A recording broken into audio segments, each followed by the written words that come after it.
자, 이번 시간은 조세 정책으로 들어가도록 하겠습니다. 조세 정책은 문제가 한 문제 정도가 출제가 돼요. 그래서 이제 조세 정책은 우리 기본서로 가시면은 페이지 257페이지입니다. 조세의 기능은 딱 두 가지가 있죠. 소득세 분배. 자, 상속세, 재산세 같은 경우는 자, 있는 사람한테 세금을 걷어서 없는 사람은 나눠주겠죠. 자, 이렇게 해서 이제 소득세 분배 역할을 하고요. 자, 자원 배분이라는 건 뭐예요? 우리가 이 소득이 낮은 사람들, 우리가 서민주택들은 이제 조세상 특혜를 주면 공간이 또 분배되는 역할을 한다.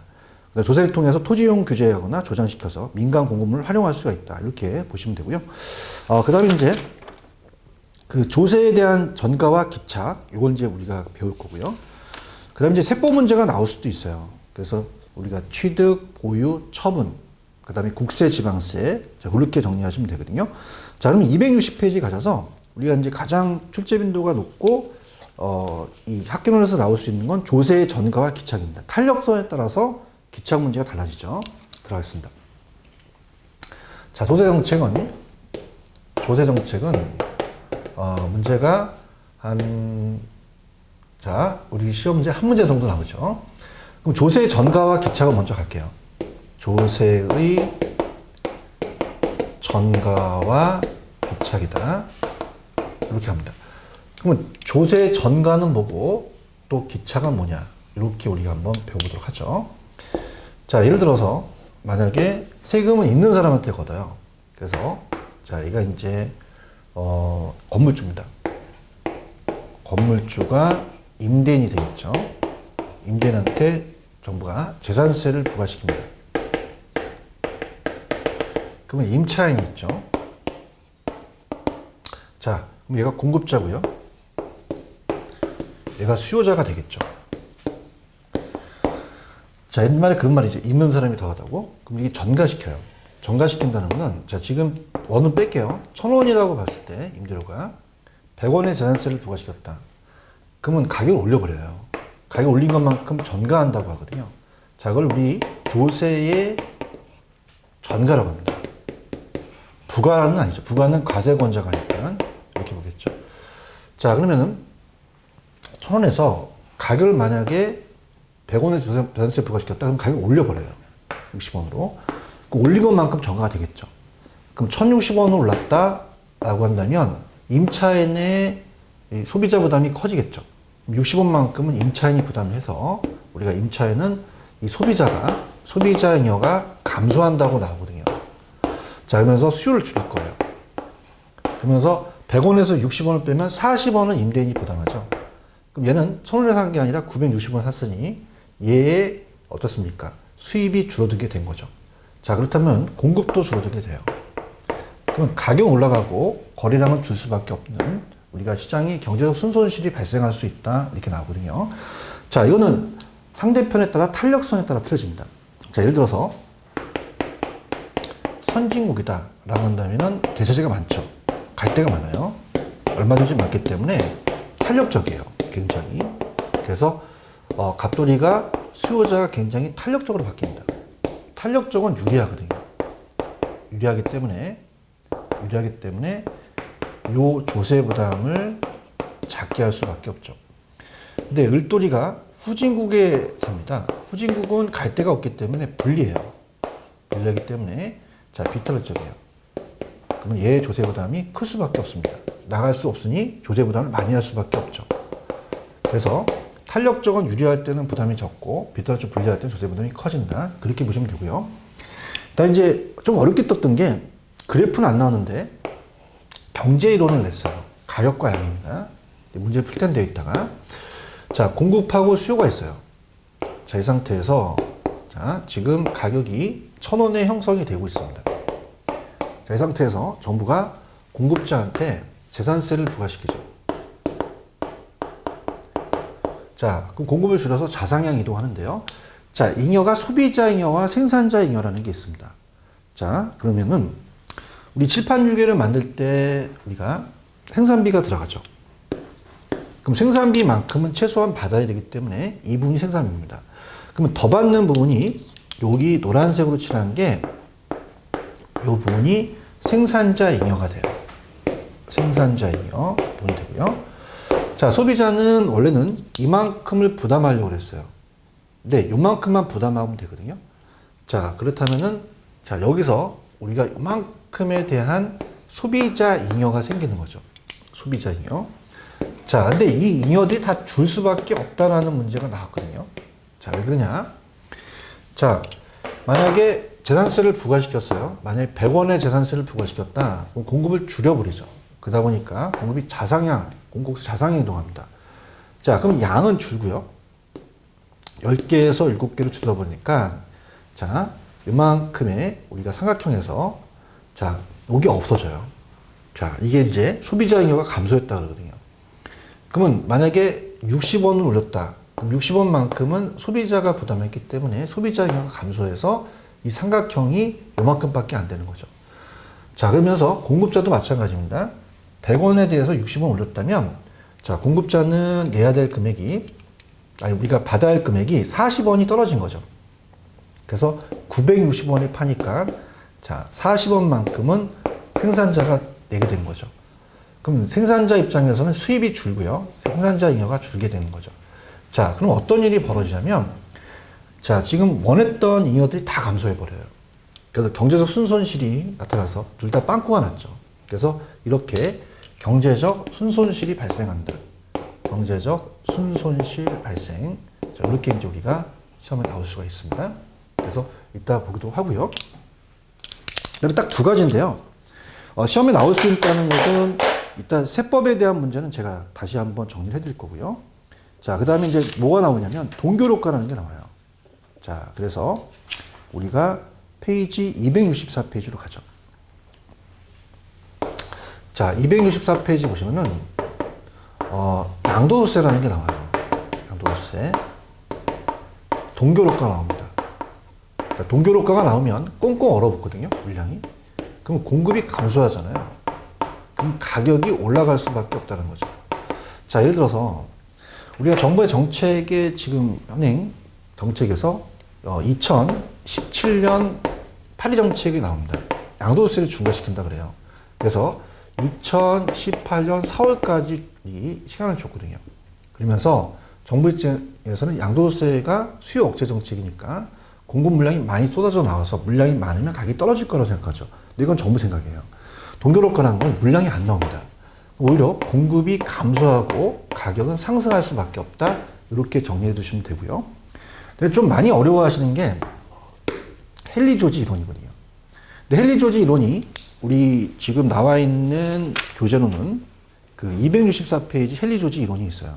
근데 많은 분들이 저한테 물어보시는데, 자, 이건 공급이 완전 비탈적인 가정의 고전압화, 지대 이론이 고전압화할 때거든요. 근데 자, 생각해 보세요. 현실적으로 토지는요, 그 용도가 다양하고 용도의 전환이 가능합니다. 그러면 공급 곡선이 완전 비탈적이지 않기 때문에 우리가 지금은 어느 정도 토지에 부과되는 세금 다른 방법을 통해서 타인에게 그 일급을 전가가 될 수밖에 없거든요. 현실과 좀 맞지 않다는 거죠. 근데 헨리 조지가 얘기한 거는 고전압화예요. 그래서 자, 헨리 조지의 토지 단위세 운동이죠. 단위세 운동입니다. 헨리 조지는 토지세만 거두라는 얘기예요. 근데 얘가 이론이 고전압화기 때문에 가능했다는 겁니다. 고전압화. 자, 그래서 얘가 했을 때는 지대를 잉여로 봤어요. 불로소득이고 토지의 자연적 특성을 강조한 거죠. 토지를 증가시킬 수가 없어요. 그러다 보니까 부중성 때문에 토지는 완전 비탈적이 됩니다. 자, 그러면은 자, 생각해 보세요. 이 토지 소유자가 있습니다. 토지 소유자를 우리가 지주라고 하죠. 공급자예요. 그럼 얘가 토지를 남한테 빌려줘서 지대를 받거든요. 자, 이 주택에 대해서는 재산세를 부과시키니까 경제적 순손실이 발생해서 자원 배분이 왜곡되는 거죠. 원하는 사람한테 배분이 안 되죠. 자, 근데 이건 토지입니다. 토지다 보니까 정부가 재산세를 부과시키더라도 자, 어떻게 되죠? 자, 이건 공급이 완전 비탈적이에요. 공급이 완전 비탈적이다 보니까 공급자가 완전히 불리하거든요. 그러면 세금을 다 있는 사람한테 거두니 토지 단위세로 주장하자. 토지의 100%만 증세하더라도 우리가 이 토지세로서 조세를 충당할 수 있다는 거죠.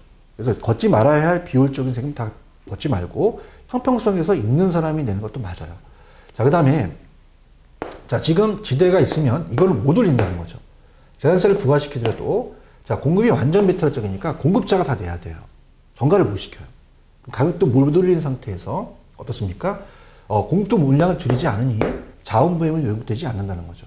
자, 이렇게 해서 헨리 조지에 대한 공급이 완전 비탈적인 한 상황에서만 헨리 조지 이론이 먹힌다. 이렇게 정리해 주시기 바랍니다.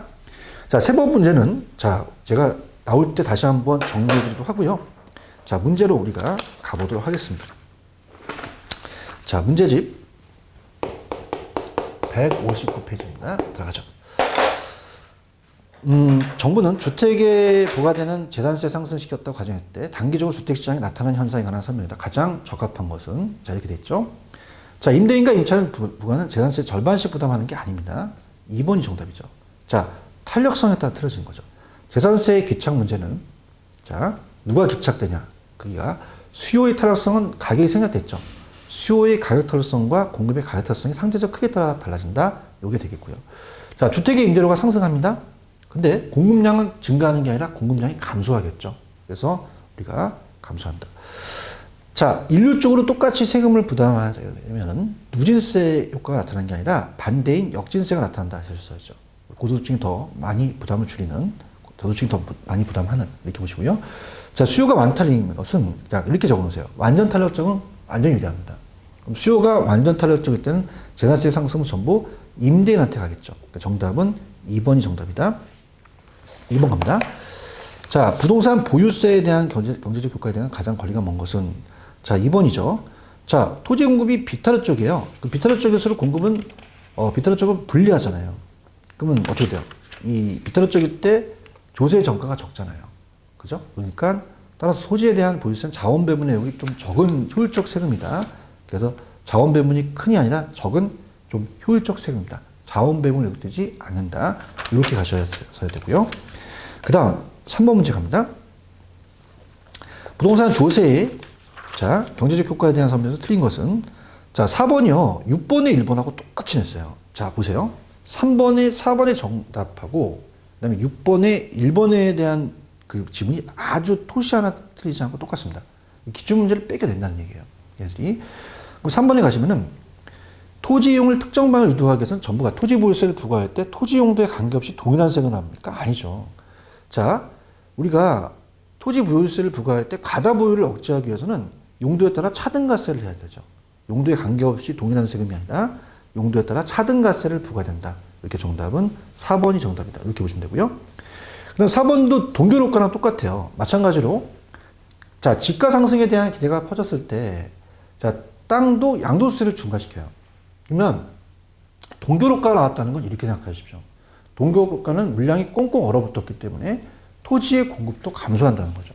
그럼 집가가 하락하는 게 아니라 상승한다, 상승할 수 있다 이렇게 하셔야죠. 3번이 틀렸고요. 자, 5번 갑니다. 자, 조세에 관한 설명 틀린 것은 절세는 합법적이에요. 조세회피와 탈세가 있습니다. 근데 탈세는 불법입니다. 근데 조세회피는 합법적으로 조세 부담을 줄이는 겁니다. 그래서 불법은 아니죠. 사회적 비판을 받을 수 있지만 조세회피는 합법적이다. 이렇게 보시면 되고요. 자, 그 다음 6번에 1번은 똑같죠. 아까 3번에 4번하고. 그래서 1번이 틀렸다는 건 여러분 가져가시고요. 그 다음 7번 문제가 중요하죠. 이걸 이제 설명해 드리려고 하겠습니다. 자, 갈게요. 지금 여기 나와 있는 건데요. 자, 들어가보죠. 주택 구입에 대한 거래세 인상에 따른 경제적 후생 변화로 틀린 것은 자, 우리가 수요 곡선이 공급 곡선에 비해 탄력적이라는 건 수요가 더 유리하다는 겁니다. 수요자에 비해 공급자 부담이 더 커지겠죠. 상대편에 따라서. 공급 곡선이 수요 곡선에 비해 더 탄력적이라는 건 공급이 더 탄력적이에요. 그럼 공급자에 비해 수요자 부담이 더 커진다는 거고요. 자, 갑니다. 자, 지금 이렇게 재산세를 아니 거래세 인상을 했어요. 그러면은 수요자가 실질적으로 부담하는 금액은 1,000원이 아니라 1,060원으로 올라갔죠. 소비자 부담이 금액이 상승하고요. 소비자 잉여도 감소했죠. 전체 잉여에서 이렇게 자, 이건 세금을 정부가 걷어갔지만 이 전체에 대한 그 삼각형이 줄어들어서 잉여가 주게 된 거죠. 경제적 순손실이 발생한 거예요. 그 다음에 공급자가 받는 가격도 하락했죠. 자, 1,000원이 아니라 960원이다 보니 생산자 잉여도 자, 전체적인 삼각형에서 이만큼 줄었으니까 자, 이만큼밖에 안 됐어요. 생산자 잉여도 감소했다. 이렇게 가져와서 정답은 5번입니다. 자, 거래세를 인상해서 세수입 증가는 정부의 기속이 됐어요. 근데 경제적 순손실 발생하지 않는다? 그렇지 않죠. 자, 거래량은 감소할 거고요. 소비자 잉여, 생산자 잉여 모두 감소해버립니다. 그러면서 정부의 조세 수입 증가는 소비자 잉여와 생산자 잉여를 다 줄였기 때문에 후생 손실이 됐어요. 그래서 우리가 정부의 조세 수입보다 크므로 어때요? 그 경제적 순손실이 더 발생할 수가 있다는 거죠. 그래서 이 조세 수입보다도 더 많은 경제적 순손실이 또 발생하고 경제적 순손실이 발생하지 않는 게 아니라 발생한다. 이렇게 해서 정답은 5번입니다. 자, 8번, 9번, 10번은 제가 3번 문제니까 11번까지 같이 엮어서 얘기하고요. 자, 일단은 제가 11번으로 갈게요. 자, 11번은 옳은 지문이니까 다 보도록 하겠습니다. 들어가겠습니다. 부동산 조세에 관한 설명에다 오는 것은 소유자가 거주하는 주택에 재산세를 부과하게 되면 자, 재산세를 부과했어요. 수요를 감소시키죠. 수요가 감소하다 보니까 나중에 주택 가격은 하락하게 된다. 임대주택에 재산세를 부과하면 임대주택 공급이 증가하고 자, 공급이 증가하겠습니까? 공급이 감소하죠. 공급을 안 하려고 하죠. 그러면 임대료 가격이 또 올라갈 수 있다. 이렇게 보면 됩니다. 그러니까 일단은 세금을 부과시킨다는 자체는 재산세나 이런 것들을 부과시키게 되면 수요자도 거주하는 실수요자가 하더라도 재산세를 부과시키면 수요를 감소시켜서 가격이 하락하는 현상이 나타나는 거죠. 자, 이렇게 해서 보시고요. 주택의 취득세율을 낮췄습니다. 낮추게 되면 당연히 주택 수요는 증가한다. 이렇게 하셔도 되고요. 자, 4번 동결효과 나왔네요. 그러니까 공급이 동결효과라는 건 항상 이렇게 보세요. 동결이라는 것은 물량이 안 나와요. 동결됐다는 건 꽁꽁 얼러붙었다는 거니까 동결됐다. 물량이 잠긴 거죠. 그럼 공급이 증가합니까? 감소하죠. 이건 상식이죠. 그러면 가격이 오를 때 오른 주택의 소유자 양도세를 납부하기 위해서는 주택 처분을 적극적으로 추진할까요? 아니야. 기피해요. 주택 공급이 증가하는 게 아니라 감소한다. 이렇게 해서 우리가 어때요? 말이 안 맞죠? 그래서 정답은 5번입니다. 자, 토지 공급이 가격이 탄력적이 0이라는 것은 이거거든요. 자, 탄력성이 입셀론 값이 0이라는 것은 이 켈리-조지 이론이에요. 자, 그러다 보니까 공급자가 완전히 불리하니까 전부 토지 소유자가 부담하죠. 자, 그렇기 때문에 자, 토지 공급이 0일 때는 완전 비틀어질 때는 부동산 조세 부과 시 토지 소유자가 전부 부담한다. 이렇게 가졌으면 하고요. 자, 그 다음에 우리가 이제 시험 문제가 8, 9, 10, 11입니다. 아, 이거는 세법 문제예요. 자, 세법의 영역이 학교로 들어옵니다. 그래서 만약에 1차 과목만 준비하시는데 보통 저희 아마 강의를 들으신 분은 1, 2차 다 하시겠죠. 패키지가. 그렇다면 혹시라도 난 1차만 한다 하시면 이 강의를 잘 들으셔야 됩니다. 자, 세법을 제가 정확하게 다 강의할 수는 없어요. 세법 교수님이 할 걸 제가 영역을 하게 되면 세법이 할 게 없거든요. 그럼 저는 학교로서 나올 수 있는 문제만 여러분한테 드리면 되는 거예요. 자, 부동산 관련은요, 취득하고, 그 다음에 운영한다. 보유세죠. 취득세, 취득할 때 내고요. 보유할 때 내는 게 보유세고, 그 다음에 양도세라는 게 있어요. 그럼 우리 시험 문제에 간평하고 연결시켜서 잘 나오는 것만 말씀드리면, 국세와 지방세를 또 나눠서 냅니다. 얘네들이. 그럼 취득할 때 국세, 지방세를 나누기 전에, 자, 취득은 취득세 내고요. 보유는 재산세, 부동산세, 종합부동산세 내고요. 양도세는 이제 양도할 때 내는 거죠. 그럼 취득 때 잘 나오는 거는 상속세와 증여세예요. 아, 이거 굉장히 암기하셔야 됩니다. 상속세와 증여세. 자, 이거는 국세입니다. 국세고요. 상속세, 증여세, 취득, 국세. 그 다음에 어떻습니까? 취득세는 지방세예요. 취득세. 취득세는 지방세다. 이렇게 가는 거죠. 그래서 우리가 보통 요즘은 정책과 관련이 돼서 자, 왜 이걸 내냐면 지금 다주택자들이 가격이 오른 것만큼 이익을 많이 먹어요. 그래서 정부 입장에서는 보유세를 때릴 수밖에 없죠. 그러니까 보유세가 재산세와 그 다음에 종합부동산세입니다. 그래서 이 보유세에서는 종합부동산세가 국세예요. 종합부동산세. 그 다음에 지방세는 재산세죠. 그러니까 종합부동산세가 이 다주택자를 노리기 때문에 우리가 다주택자는 종합부동산세에 이제 들어갑니다. 들어가게 되면 이제 중요한 것은 누진세를 적용한다는 게 중요하죠.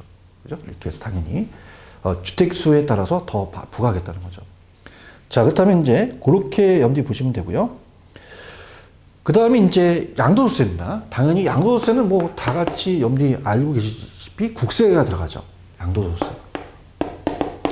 근데 지방소득세라는 게 또 있어요. 자, 지방소득세는 너무 쉽네요. 지방이라는 게 들어가니까, 자, 이건 이제 지방세다. 뭐 이 정도 알아두시면 됩니다.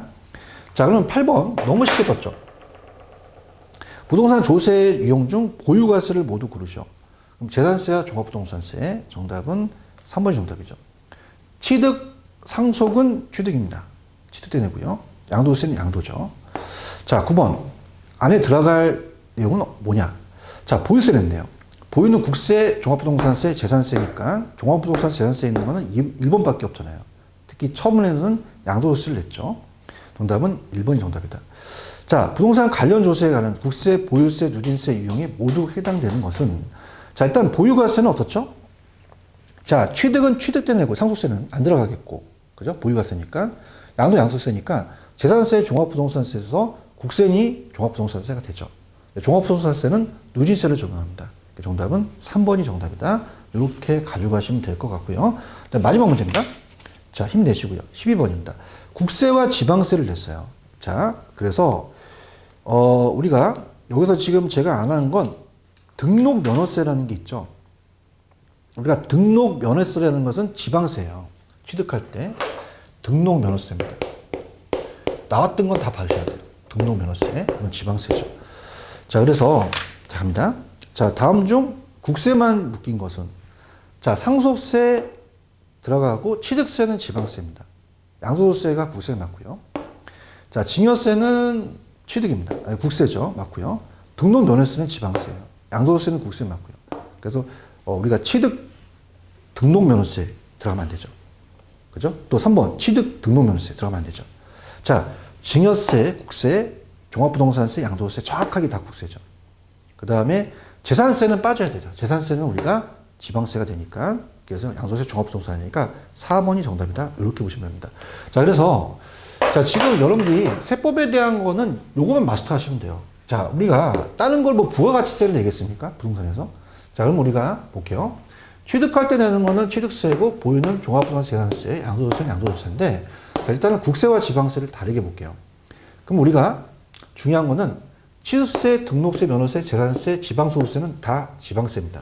자, 이건 지방이라는 게 들어가니까 이건 누리진 않겠죠. 재산세가 지방세고, 취득세, 등록, 면허세 꼭 보시고요. 상속, 증여, 종합부동산, 양도세는 국세다. 그래서 취득, 보유, 양도, 국세, 지방세 이렇게 보시기 바랍니다. 자, 그 정도 보시면은, 자, 우리 조세 파트는 그렇게 해서 한 문제 정도가 출제가 됩니다. 그래서 다음에 이어서 우리가 투자론에 갈 건데, 우리가 앞쪽에서 배웠던 그 토지 정책하고 주택 정책, 조세 정책 해서요. 우리가 정책 파트는 한 4문제나 5문제, 4문제 정도 출제가 될 것 같아요. 5문제 정도. 그래서 그렇게 마무리하고요. 다음 시간에 투자 파트가 굉장히 중요합니다. 투자 파트를 조금 더 제가 강의 수를 좀 넓혀서 천천히 한번 들어가 보도록 하겠습니다. 자, 이번 시간은 정책까지 마무리하고요. 다음 시간에 투자론 때 뵙도록 하겠습니다. 자, 여러분 수고하셨습니다. 감사합니다.